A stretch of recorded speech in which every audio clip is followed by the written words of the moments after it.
Hey everybody, it's Ron, and I want to tell you a story about business and how that story changed everything.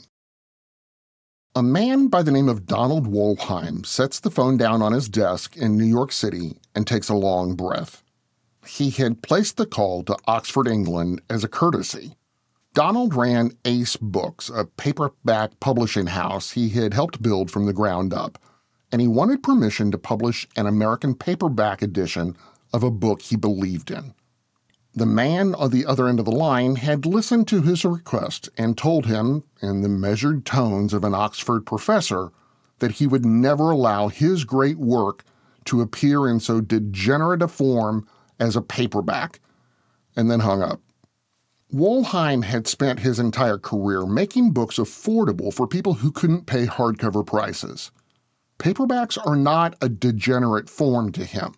They're how working people read. The professor's contempt wasn't just a refusal. It was a verdict on everything Wollheim does for a living, delivered by a man who has apparently never had to worry about whether his readers could afford his books. Wollheim was a stubborn man, though. He started making different calls, legal ones. What he found changed everything, and not in the way the professor in Oxford would have chosen. So how does a copyright technicality turn a decade of limited availability into a cultural explosion that no authorized publisher had managed to create? How does a publisher motivated partly by wounded professional pride end up doing more for an author's commercial legacy than a decade of careful hardcover publishing had achieved? And how did all of that start on July 29, 1954, when a hardback book publisher in London, England, released a meager 3,500 copies of a book that would become one of the most commercially durable stories in the history of publishing, The Lord of the Rings.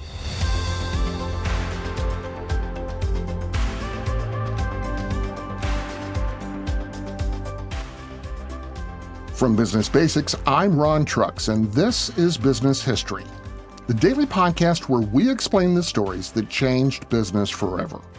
Every date on the calendar has a story where business reshaped the world. Today, July 29th, that story takes us to 1954, the degenerate form. John Ronald Reuel Tolkien was not primarily a novelist. J.R.R. Tolkien was a philologist, a scholar of language in its oldest and most technical forms, and by the time he arrived at Oxford as a professor in 1925, he had spent years building fictional languages before he had anything to set them inside. He taught Old English, Old Norse, and Gothic to undergraduates. His lectures on Beowulf, the great Anglo-Saxon epic, were legendary. He would enter the room silently, fix the audience with a stare, and suddenly declaim the poem's opening lines in the original Old English, transforming a set of text into something alive. He had worked on the Oxford English Dictionary after the First World War. He had survived the Battle of Somme. He was, in the fullest sense, a man formed by very old things. His world, called Middle-earth, began as a linguistic project. The Elfish languages, Quenya and Sindarin, existed before the stories that gave them speakers. Tolkien built a world to house his languages, not languages to decorate his world, and that instinct helps explain both the scope of what he eventually wrote and his attitude towards how it should be sold. To a man who had spent decades building an entire fictional mythology from the ground up, a paperback was a disposable object for train stations. His work deserved better than that. What his work got in 1954 was a compromise. When Tolkien delivered a 1,200-page mythological epic to his publisher, George Allen and Unwin, in London, publisher Stanley Unwin nearly rejected it outright. The solution they finally worked out was to split it into 3 separate volumes to limit the publisher's financial exposure and to only print 3,500 copies of the first volume. Tolkien, who had never intended the work as a trilogy and remained annoyed by the division for the rest of his life, had no better option. All 3,500 copies of The Fellowship of the Ring sold within 6 weeks. Allen and Unwin printed more, but for the next decade, in Britain and America alike, the book was available only in hardcover at prices that kept it from audiences that would eventually make it a global institution.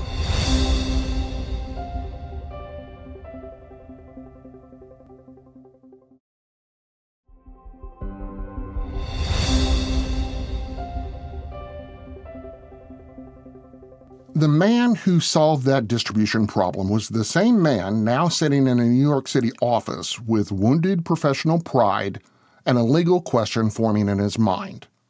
When Wollheim's research turned to the American publishing situation for The Lord of the Rings, what he found was extraordinary. Houghton Mifflin, Tolkien's American hardcover publisher, had been operating under a limited copyright arrangement that required periodic renewal. They had exceeded their American import limits and failed to renew the interim copyright on time. Under U.S. copyright law as it stood in 1965, a law not yet updated to reflect international standards, the book had effectively fallen into public domain in America. Wollheim had been told he needed Tolkien's permission.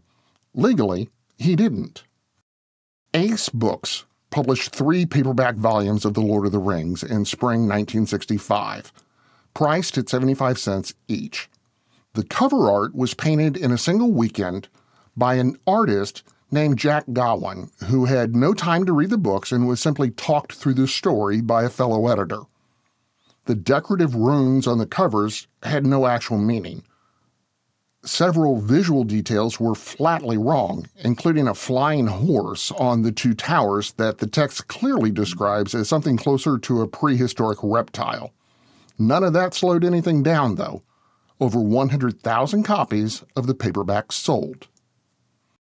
Tolkien and his publishers responded immediately, with their Ballantines books rushing out an authorized paperback edition featuring a pointed message from Tolkien on the back cover. This edition and no other had been published with the full consent of the author, and those who cared about courtesy to living authors would purchase it accordingly.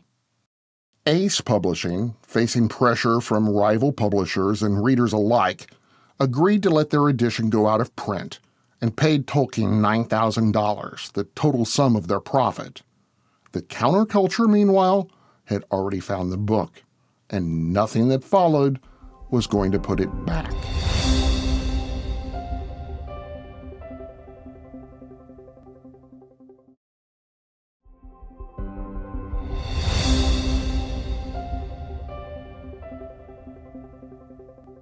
The unauthorized Ace editions and the authorized Ballantine response together put affordable copies of The Lord of the Rings into American hands for the first time, and the audience that found them was not the one Allen and Unwin Publishing had imagined in 1954.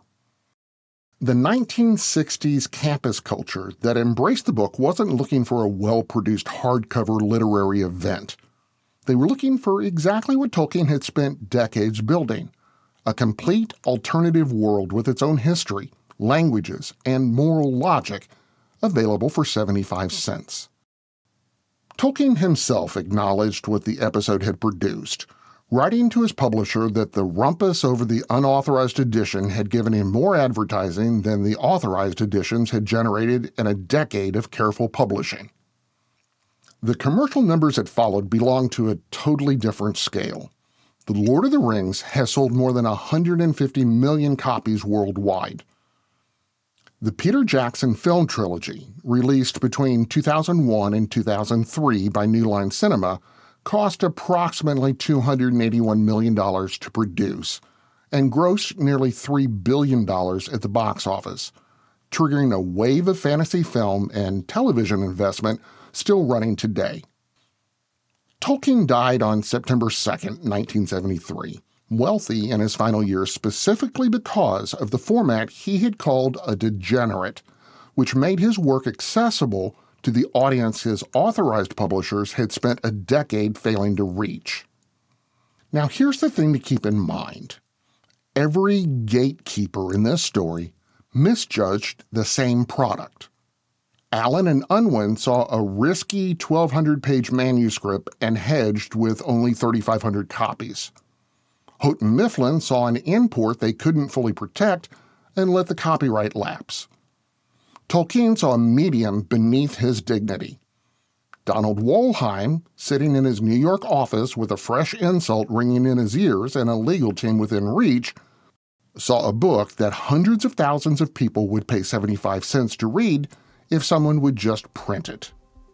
He printed it, and the rest followed.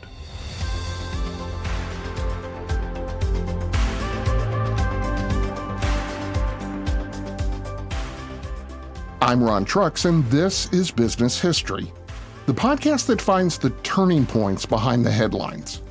To hear more stories like this, follow us on Apple Podcasts, Spotify, YouTube, or wherever you listen. And if you're enjoying the stories, don't forget to subscribe and leave a quick review.